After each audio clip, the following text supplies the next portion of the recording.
In this lesson, we're going to create our sheepskin rug that's going to go on the floor next to the bed.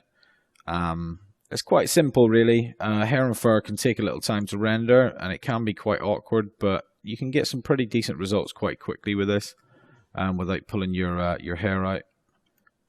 That was an awful pun. So what I've done is sourced a nice high-res image. I believe it is from IKEA, actually. It's got some pretty awful cutout around it, but that's fine. We don't need that. And what I've done above that is created just a simple poly model. It started with a plane, and I just drew a plane and shaped it to the basic inside shape of this. Added a turbo smooth, shaped it a little bit more, and then added a shell modifier and just put a little cut in to keep the sharp edge at the bottom, and stuck another turbo smooth on it there like that, so you just get like more of a pelt. And what I've done is, because this is mapped correctly, I've just taken this planar UVW map and I've just instanced it on top of here, so this will have the exact same coordinates, and it means that I can pull the model in and get all the nice light fur without getting any of this strange grey stuff around the outside that you can see. So you can see my my model basically just fits into the center of this, but cuts out the horrible dark hair. So all I've done is added a hair and fur modifier and just shaped it a little bit using the guide tools. So I'll show you how to do that. The first thing I've done, which I find very easy, I just got my scale to somewhere that looked right. I just put it on 40, it looks fine. Adjusted the root thickness. You can have that really thick so the hairs are giant at the beginning. So we'll just put that at 5, 6, whichever. Our tip thickness at 0, and that way it'll fall off to nothing. And then there's a few other settings in here. So I put hair segments up to 8.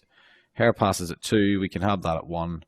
The hair count needs to be quite high, normally 150, 200,000, sometimes even 300,000 for something like this, I find in past experience. But you know, obviously that depends on your rendering power or your time. But 150 seemed to give me a good enough effect for this one. So normally the material parameters, you can switch tip fade on, you can put the tip color and the root color. That helps it sort of fade off to 0 as well, kind of goes a bit transparent at the end. But in this parameters, I've dragged in the sheepskin rug texture that we needed, so it'll actually use the colors and the texture from this for the hair, which is obviously what we want. But with the styling, I was happy with how this looked after I'd done it, so I'll reset it and show you what I've done. You go into the grids, and this gives us our styling tools. So what we can do is, I like to just press recomb, and that flattens everything out for me. If I turn that off, you'll see everything has just been flattened out, and I think that's one of the best starting points you can get, really. So we'll go back into here, and we'll go into our hair, and we can just click and drag, and obviously these orange markers are what show the normal, the direction of the hair. So if we just keep grabbing them, flick them up a little bit, and we can use this slider to reduce the size so we're not taking huge chunks, and we can just go through randomly, flick the hair, and just pull it in opposite directions. You can see with these rugs, you need to over exaggerate a little bit in CG, I think, so it doesn't look too fake. But we can just drag the hair around,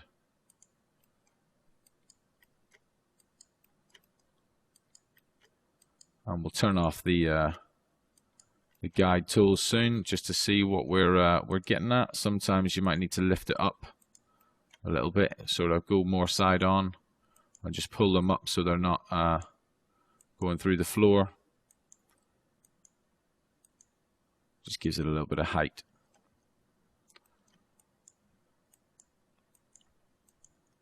We'll just do that for now. And we'll turn off the guide tools. And we can already see now how much we've put into it and just brought up hairs, and that looks pretty cool.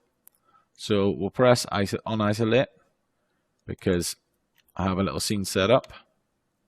So we'll just go into our V-Ray camera. We're going to set this quite low. It doesn't need to be anything special, this render. And I'll hit render and I'll just pause it until it's finished. So we have our render.